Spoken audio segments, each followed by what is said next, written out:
podcast, eu tenho um feedback de uma pessoa que escutou meu episódio, que ele me disse o seguinte: Aline, as pessoas, cada vez que elas entram no teu carro, que elas descem do teu carro, elas deixam um pedaço da história da vida delas. E é muito verdade, cara, porque tive muito passageiro, eu já tenho quase que 20 mil corridas na plataforma em 2 anos, eu rodo bastante, tá? E eu tive muitos passageiros que falaram pra mim assim: poxa vida, por que vai contar essas histórias? Vocês, aplicativo, deve ter um monte de história pra contar e tal. Eu falei, olha, eu tenho umas que nem a CIA não vai tirar de mim, porque não tem como, não. É porque assim, eu tenho umas cabulosas, mas assim, tem muitas histórias legais. Se tu escutou a história do Gabriel, uma história bem emocionante. Então assim, cara, me deu um start, assim, de comunicar, porque eu tive um processo, eu passei por um AVC isquêmico, eu passei por um processo bem doloroso nos últimos 4 anos da minha vida,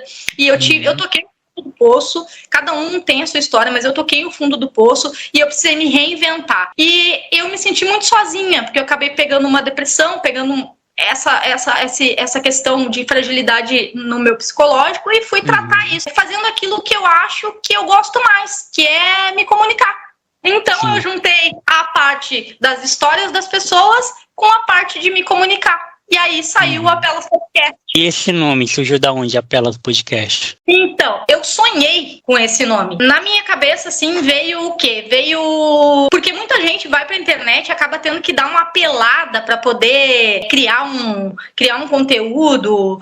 Apelo mesmo, sabe? E eu queria fazer, assim, um podcast que na verdade, é uma sátira, uma ironia, né? Que, na verdade, é um podcast sem afirmação nenhuma. Então, assim, eu criei uma chamada de apelas, porque as pessoas vão ali e vão achar que a menina tá apelando pra aparecer. E não é. Apelas é só uma ironia